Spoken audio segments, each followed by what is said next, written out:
Bonjour mes chers frères, je souhaite que la grâce de notre Seigneur Jésus et sa paix reposent sur votre vie et sur votre famille, aujourd'hui et pour toujours. Amen. Je suis le pasteur Antonio Junior et je suis très heureux d'être ici à nouveau avec vous pour apporter une parole bénie qui va fortifier votre journée. Je suis convaincu que votre présence ici n'est pas un hasard. Dieu avait prévu que vous soyez là aujourd'hui et je crois qu'il va toucher votre cœur. Je rappelle qu'ici, je ne parle pas de religion, je ne parle même pas d'église, je parle seulement de l'évangile. Parce que je sais que si Jésus entre dans votre cœur et que l'Esprit Saint vient habiter en vous, tout le reste sera sans importance, tout ne sera qu'un simple complément. Mais l'essentiel s'est déjà produit, c'est le changement de l'intérieur vers l'extérieur. Amen. Je dis cela parce qu'il y a des personnes qui vont à l'église religieusement, il y a des personnes qui prient beaucoup, il y a des personnes qui lisent la Bible, mais elles ne sont pas transformées. Pourquoi ? Parce qu'elles ne sont pas nées de nouveau. Et j'ai ressenti très fortement dans mon cœur de parler précisément de cela aujourd'hui. L'importance pour nous de naître de nouveau. Frères, l'évangile ne vient pas seulement pour améliorer votre vie, pour faire de vous une meilleure personne, non, il vient pour faire mourir tout votre passé. Toute cette personne que vous étiez avant, et maintenant vous allez devenir une nouvelle personne à partir de maintenant. Frères, je suis tellement heureux quand je vois des témoignages de personnes qui se sont vraiment livrées à Jésus. Et non pas à une religion, ils ne font pas que fréquenter l'église, mais Jésus est maintenant le Seigneur de la vie de la personne, et cela fait toute la différence. Frères, je vais vous montrer ici l'exemple d'un homme qui a été complètement restauré et transformé. Et vous serez émerveillés de voir que tout type de personne, de n'importe quelle classe sociale, qu'elle ait un pouvoir d'achat élevé ou qu'elle soit très pauvre, tous ont besoin de connaître Jésus. Alors, vous allez voir aujourd'hui qu'il y a une solution pour vous. Oui, même si les gens autour de vous ne croient même pas en vous, même si personne ne miserait un centime sur vous.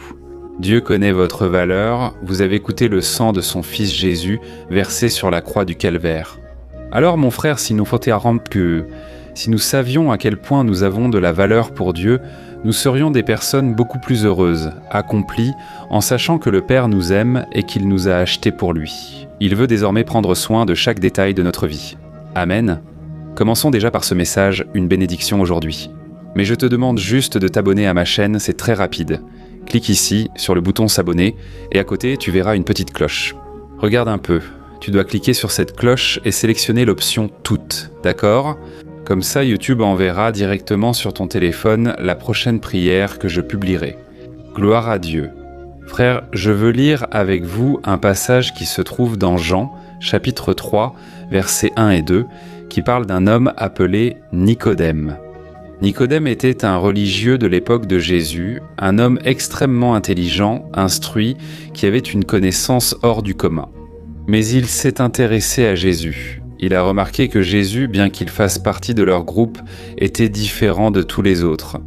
Bien qu'il soit un religieux, un érudit des Écritures, Jésus avait un cœur différent de tous ceux que Nicodème connaissait. Nicodème prend rendez-vous avec Jésus la nuit pour garder leur conversation secrète. Bien sûr, Dieu a fait en sorte que cette conversation atteigne des millions et des millions de personnes, le monde entier, car c'était le dessein de Dieu.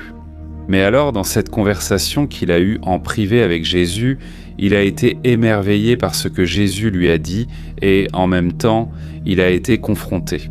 Je veux lire ces 2 versets avec toi, puis poursuivre l'histoire. Regarde ce qui est écrit. Il y avait un pharisien nommé Nicodème, une autorité juive.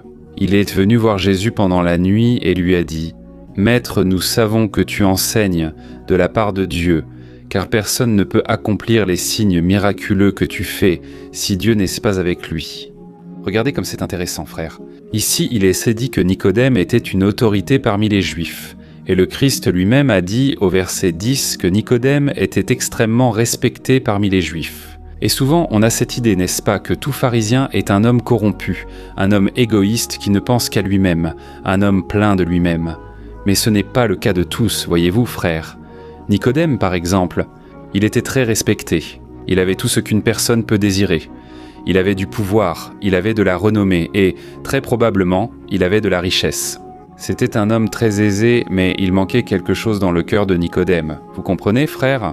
De la même manière, je sais qu'il y a des personnes ici qui m'écoutent, et vous ne comprenez pas pourquoi, mais il manque quelque chose dans votre vie. Vous avez déjà accompli tout ce que vous vouliez. Ou alors vous avez une famille, n'est-ce pas parfaite, disons-le ainsi, une famille unie. Votre femme vous respecte, votre mari vous aime, vous valorise, vous avez des enfants.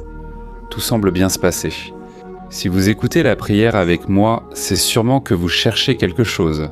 Peut-être n'êtes-vous pas chrétien converti ou né de nouveau, mais cherchez des réponses. Ce qui m'intéresse surtout, frère, c'est Nicodème. Il était sollicité par tout le monde, parce qu'il avait beaucoup de respect grâce à la connaissance qu'il avait des Écritures. Les gens vinrent le voir pour demander des conseils, demander de l'aide, des réponses à des questions spirituelles. Mais ce qui m'impressionne, c'est que cet homme, maintenant, avait des questions. Il n'avait pas toutes les réponses, parce qu'il cherchait lui-même son chemin. Et là, je veux te donner un conseil, tu sais. Il y a beaucoup de personnes, frères, qui pensent demain que les pasteurs, les personnes qui occupent des postes de direction, ont toutes les réponses et sont obligés de donner toutes sortes de réponses. Frère, je l'avoue, il y a des cas qui arrivent à moi, des personnes qui me demandent de l'aide, et bien souvent, je ne sais pas quoi répondre. Et alors je dis toujours, écoute, nous saurons toutes deux choses là-bas dans l'éternité. Il nous appartient de faire confiance à Dieu. Bien souvent, je n'ai pas toutes les réponses pour ma propre vie, tu sais. Il m'arrive de me réveiller la nuit, de prier tôt le matin et de parler franchement à Dieu de nombreux sujets. Et pourtant, beaucoup de ces questions et prières restent sans réponse pour moi. Mais cela ne veut pas dire, mes frères, que ma confiance en Dieu a été ébranlée. La vôtre non plus ne doit l'être. Amen. Nous devons avoir confiance que Dieu nous aime. C'est la base de tout, c'est l'amour de Dieu pour nous. Quand Jésus, avant de commencer son ministère, qu'est-ce que la Bible dit ? Qu'il a été baptisé par Jean-Baptiste et, à ce moment-là, une colombe est descendue sur lui, représentant le Saint-Esprit. Et le Père lui-même a parlé d'une voix audible que tous ont entendue autour de lui, et il a dit « Celui-ci était mon Fils bien-aimé, en qui j'ai mis toute mon affection ». Frère, je crois que Dieu a dit ces paroles à un moment clé. C'était le moment où Jésus commençait son ministère, justement parce que cela allait être la base, le fondement du ministère de Jésus. Frères, les personnes qui connaissent l'amour du Père, qui savent à quel point Dieu les aime, ces personnes souffrent beaucoup moins. Parce qu'elles savent que, même si quelque chose tourne mal, même s'il semble que rien ne va bien, elles savent que le Père continue de prendre soin, le Père continue d'aimer et, au moment voulu, il fera le meilleur pour ses enfants. Amen. Nous voyons ici que cet homme n'était probablement pas corrompu. Il était honnête et sincère. Et ce qui m'impressionne le plus aussi, c'est qu'il a fixé cette rencontre avec Jésus pendant la nuit. C'est-à-dire, mon frère, vous savez, cette personne qui veut en savoir plus sur Jésus, mais qui ne veut pas l'admettre, qui ne le montre pas, elle dit d'emblée « J'ai déjà une autre religion et mes croyances ». Frère, vous savez quoi ? Vous savez comment Jésus voit ces personnes ? Il les regarde avec compassion. Jésus ne juge pas, il ne lance pas de pierre. Tout comme il l'a fait avec cet homme d'ailleurs, Jésus a réservé du temps dans son agenda chargé pour accorder de l'attention à Nicodème. Alors Jésus a toujours du temps pour ces personnes qui sont en quête de réponses, des personnes qui s'intéressent au royaume de Dieu, qui veulent en savoir plus sur la parole. Amen, Jésus a du temps pour toi. Ne pense jamais comme ça. Ah, je ne vais même pas prier, parce que je sais déjà que Dieu est très occupé, que Dieu a tellement de choses à régler. Ne pense pas comme ça, non. Dieu est attentif à ce qui se passe dans ton cœur. Beaucoup sont touchés en ce moment. Pourquoi ?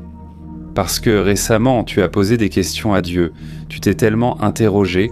Toi qui as peut-être perdu un être cher, tu te demandes pourquoi cette personne est partie si tôt. Frère, comme je l'ai dit, je n'ai pas toutes les réponses, mais ce que je peux te dire, c'est qu'un jour nous saurons tout. Et tant que ce jour n'est pas encore arrivé, nous devons faire confiance à l'amour du Père. Et sachant que Dieu n'est pas le coupable, frère, le plus grand coupable de toutes choses, c'est le péché et c'est le diable. Le diable profite des failles, il profite des faiblesses, il profite de notre convoitise pour nous tenter et nous voir tomber. Mais nous savons qu'après que le péché soit entré dans le monde, tous ces malheurs sont venus. Et la Bible dit que le péché a causé une séparation entre l'homme et Dieu, c'est-à-dire que lorsque Adam et Ève étaient en présence du Seigneur, avant le péché, l'homme vivait éternellement avec Dieu sur terre. Mais lorsque le péché est arrivé, lorsque le péché est entré dans leur cœur, à partir de ce moment-là, l'homme a commencé à mourir.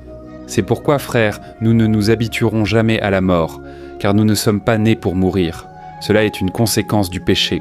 Et c'est pour cela que la Bible dit que, lorsque nous étions morts dans nos péchés, Jésus est venu pour nous donner la vie, et la vie en abondance. Amen. Donc, nous étions morts dans le péché, frères. Mais Jésus a vaincu le péché. Il ne s'est pas souillé. Il a vaincu les tentations du diable. Et alors, il était prêt à être le sacrifice à notre place. Le juste est mort pour le pécheur, le saint est mort pour l'impur. Voilà l'amour de Dieu pour nous. Amen. Alors, je veux juste lire ici la suite. Tu vas être impressionné. Quelle a été la réponse pour Nicodème? Rappelle-toi ce que j'ai dit. Jésus a toujours du temps pour ceux qui ont des questions, pour ceux qui s'intéressent à lui. Bien sûr, beaucoup de personnes étaient un proche de Jésus seulement par curiosité. Ce n'étaient pas des gens qui voulaient en tête vraiment se convertir, changer de vie si nécessaire, mais c'était des personnes curieuses. Mais quand Jésus a vu chez cet homme une sincérité, Jésus lui a accordé du temps. Amen. Frère, j'ai déjà vu beaucoup de personnes que, au début, je pensais « Waouh, cette personne va faire beaucoup de choses pour Dieu » et en réalité, elle ne l'a pas fait. Elle n'a pas suivi les chemins de Dieu. J'ai aussi vu d'autres personnes dont on n'attendait rien. Je me disais « Cette personne ne veut rien savoir de Dieu ». Mais tout à coup, elle a commencé à faire beaucoup de choses. Elle s'est vraiment convertie, elle a changé de vie. Alors, frère, cet homme était ainsi. Il a débuté sans rien vouloir. Mais tout à coup, Jésus lui a révélé quel était le secret pour avoir la communion avec Dieu, l'intimité avec Dieu. Et regardez quelle a été la réponse, en continuant ici dans l'évangile de Jean. Regardez ce qu'il dit. Jésus répondit à Nicodème, « En vérité, nul ne voit le royaume de Dieu s'il ne naît de nouveau. » Nicodème demanda, « Seigneur, comment quelqu'un peut-il naître quand il est vieux? Il est clair qu'il ne peut entrer une seconde fois dans le ventre de sa mère pour renaître. » Jésus répondit, « Je vous le dis en vérité, personne ne peut entrer dans le royaume de Dieu s'il ne naît d'eau et d'esprit. Ce qui est né de la chair est chair, mais ce qui est né de l'esprit est esprit. C'est pourquoi, Nicodème, ne t'étonne pas que je t'ai dit, il faut que tu naisses de nouveau. Amen. Alors, frère, ici Jésus disait, regarde, Nicodème, tu as beaucoup de connaissances, tu as de bons principes, tu es une bonne personne, mais malgré tout, tu dois naître de nouveau. Tu te souviens de ce que j'ai dit ? Le péché a apporté la mort, et nous sommes tous morts spirituellement, mais grâce à Jésus, nous pouvons renaître. Autrement dit, ce n'est pas juste changer de religion ou aller à l'église, non. C'est un changement intérieur. Et Jésus a dit, « Celui qui naît de la chair est chair, mais celui qui naît de l'esprit est esprit. » C'est le moment pour toi de devenir spirituel, connecté à Dieu. Amen, il va te relier à lui. Amen. Alors frères, j'espère que vous avez compris cette parole, que vous avez été touchés. Écrivez ici dans les commentaires, Dieu m'a parlé aujourd'hui. Amen.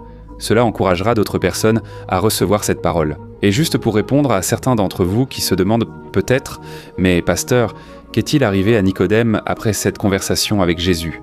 Est-ce qu'il est vraiment né de nouveau? Parce qu'il était très curieux. C'est vrai, mais est-ce qu'il a vraiment donné son cœur à Jésus? Et si vous lisez Jean chapitre 19, à partir du verset 38, vous verrez que Nicodème, plus tard, il est devenu l'un des disciples les plus courageux du Christ, un homme aimant le Seigneur. Et regarde ce qui est écrit ici, regarde ce qu'il dit. Après que Jésus soit mort, Joseph d'Arimathie a demandé à Pilate le corps de Jésus. Joseph était disciple de Jésus, mais il l'était en secret, car il avait peur des Juifs et, avec la permission de Pilate, il est venu et a emporté le corps. Et il était accompagné de Nicodème, celui qui était venu voir Jésus auparavant, de nuit. Nicodème apporta environ 34 kilos d'un mélange de myrrhe et d'aloès. Et regardez comme c'est beau, frère. Ici, il est dit que Nicodème est allé, avec Joseph d'Arimathie, chercher le corps de Jésus pour protéger le corps du Christ. Frère, cet homme s'est révélé ici. Avant, il était discret, cherchant Jésus avec beaucoup de questions, mais certainement, les paroles du Christ sont entrées dans son cœur. Et cet homme, certainement, s'est converti et il a commencé à aimer Jésus. Et il a eu toute une affection, un respect pour qui était Jésus, pour son corps. Et il a tenu à y aller avec audace demander le corps du Christ. Frère, pensez-y. Nicodème était un pharisien, c'était un religieux, et à ce moment-là, il déclarait publiquement sa foi en Christ, montrant qu'il était du côté du vainqueur, du côté de notre Seigneur et Sauveur, Jésus. Amen. Alors maintenant, je veux prier pour toi, toi qui as été touché par ce message. Bien souvent, tu es un chrétien déguisé, tu sais. Tu as honte ou tu as peur du jugement des gens. Mais je veux t'encourager, reconnais Jésus, pas seulement chez toi, mais aussi sur ton lieu de travail. Au milieu des personnes qui parfois ne sont pas chrétiennes, qui ont une autre religion, montre ta foi en Christ. Amen. J'ai déjà mis ici l'huile d'onction sur mes mains, et la Bible dit que l'onction brise tout joug, toute oppression de Satan. Je veux prier pour toi maintenant. Si tu donnes ta vie à Jésus pour la première fois, sache que c'est le meilleur choix de ta vie. Commence à marcher avec Jésus. Si possible, achète une Bible, commence à lire la Bible. Tu verras que Jésus n'est rien de tout ce que les gens disent. Jésus est le Fils de Dieu. Il est tout ce que tu as cherché toute ta vie. Tu le trouveras en lui, tu peux en être sûr. Amen, il est le chemin, la vérité et la vie. Alors maintenant, si tu peux, tu vas fermer les yeux et je te demande qu'à la fin de la prière, tu partages. Des vies peuvent être sauvées et transformées grâce à toi. Gloire à Dieu. Ferme les yeux et je veux prier pour toi maintenant. Alléluia. Seigneur mon Dieu et mon Père, je veux te louer pour cette parole bénie, ô Dieu. Combien de personnes ici, mon Père, avaient-je besoin de se toucher, de cette confrontation, parce qu'elles entendent déjà ta parole depuis longtemps, Seigneur, mais n'avaient pas encore pris la décision de marcher avec Jésus. Ô mon Père, je te remercie parce que tes paroles sont vivantes et efficaces, et elles touchent vraiment notre âme. Jésus, je te demande que maintenant, Seigneur, tu écrives le nom de ces personnes dans le livre de vie, que ces personnes puissent aujourd'hui prendre un engagement avec toi, Jésus, parce que tu es bon, tu es venu pour mourir pour nous, pour nos péchés, et tu as souffert le châtiment que nous méritions. Et Jésus, nous sommes ici en train de déclarer avec notre bouche, tu es notre Seigneur, notre Sauveur, entre dans notre cœur, Jésus. Pardonne nos péchés, nos dettes, et aide-nous à pardonner à nos débiteurs, à nos ennemis. Jésus, en ce moment, nous croyons que le Seigneur entre dans notre cœur, et nous croyons qu'à cause de cela, nous sommes nés de nouveau. Je crois, mon Père, qu'aujourd'hui sera un jour différent pour cet homme et cette femme qui ont prié avec moi. Merci Jésus pour cette famille de foi que tu m'as donnée. Tu as commencé ton œuvre dans la vie de chacun, et je crois que tu l'achèveras. Je crois, mon Père, que ces personnes ne sont pas ici pour rien. Elles ne perdent pas leur temps, mais elles gagnent du temps pour l'éternité. Elles reçoivent maintenant une semence. Je te demande, mon Père, qu'elles portent beaucoup de fruits, que la transformation commence de l'intérieur vers l'extérieur. Ô mon Père, cette personne qui est maintenant triste, qui est au fond du gouffre, elle pense que c'est la fin de sa vie. Jésus, nous sommes devant toi, le roi des rois, le Seigneur des seigneurs, celui qui fait calmer la mer, celui qui d'un seul mot adressé au vent contraire dit non à la mort. Ô Jésus, j'intercède maintenant pour cette personne qui a reçu un diagnostic de cancer, cette personne qui a reçu un diagnostic terrible. Père, devant les hommes, il semble qu'il n'y ait pas de solution. Mais Jésus, j'étends maintenant mes mains vers cette personne, et je te demande, Jésus, guéris-la, Seigneur, guéris-la complètement. Touche-la, Seigneur, de la tête jusqu'à la plante des pieds. Que cette personne sente maintenant son cœur brûler à l'endroit où il y a la maladie et l'infirmité. Jésus, agis maintenant, Seigneur. Au nom de Jésus, je réprimande cette maladie, cette infirmité, et je déclare, pars au nom du Seigneur Jésus. Ô mon Dieu, ta parole dit dans Isaïe 53 que le Seigneur a pris sur lui nos infirmités. Ô Jésus, je crois qu'à la croix du Calvaire, le Seigneur a déjà porté sur lui tout ce qui nous affligeait. C'est pourquoi, Jésus, je prie pour chacun ici, mon Dieu, souffrant de douleurs corporelles, certains actuellement alités à l'hôpital. Jésus, viens apporter la guérison complète, la restauration de la joie, la restauration de la vigueur, que là où il y avait la mort, il y ait maintenant la vie, par la puissance de ta parole, Seigneur. Au nom de Jésus, mon Dieu, je te demande, guéris complètement, Seigneur. Ôte, Seigneur, cette personne de la pénurie, cette personne de la misère. Libère cette personne, mon Père, des vices, de la prostitution, de la tromperie, du péché, Seigneur. Ô mon Dieu, tu connais chacun des besoins. Des personnes ici disent, mon Dieu, qu'elles ont urgemment besoin d'un miracle dans leur famille. Jésus, combien de mariages sont sur le point de divorcer? Mais je te demande, Seigneur, change le cœur de cette personne, que le changement vienne d'elle. Que le Seigneur ouvre les yeux spirituels pour que cette personne voie à quel point elle a aussi agi de manière incorrecte. Seigneur, mon Dieu, mon Père, enlève, mon Père, la cécité spirituelle de ton peuple, que nous puissions, mon Père, voir toutes les bonnes choses que le Seigneur a déjà faites, et que nous arrêtions de nous plaindre de la vie et des circonstances. Ô mon Dieu et mon Père, je place devant toi chaque frère et chaque sœur qui ont prié avec moi le matin et le soir. Jésus, avec ses mains tendues, je te demande, oins chaque personne, Seigneur, chaque personne maintenant qui pose la main sur son corps, la main là où ça fait mal, la main là où les médecins ont dit qu'il n'y a plus de solution, qu'il n'y a plus d'espoir. Jésus renverse ce diagnostic, c'est ce que nous te demandons. Seigneur, que cette personne, maintenant, ressente dans son corps la délivrance, ressente la guérison, ressente le soulagement, Père, non seulement pour le corps, mais aussi pour l'âme. Au nom du Seigneur Jésus, je te demande que tu complètes tout ce qui manque, que ce soit un manque affectif, un découragement, une dépression. Jésus vient remplir le cœur de cette personne avec la paix qui dépasse toute compréhension. Je prie en ton nom puissant, Jésus, et je te remercie déjà pour tout ce que tu es en train de faire. Et je crois que cette onction qui est sur nous va continuer d'agir dans la vie de chacun de tes enfants. C'est au nom de Jésus que je prie et que je te remercie déjà. Amen. Gloire à Dieu. Alléluia.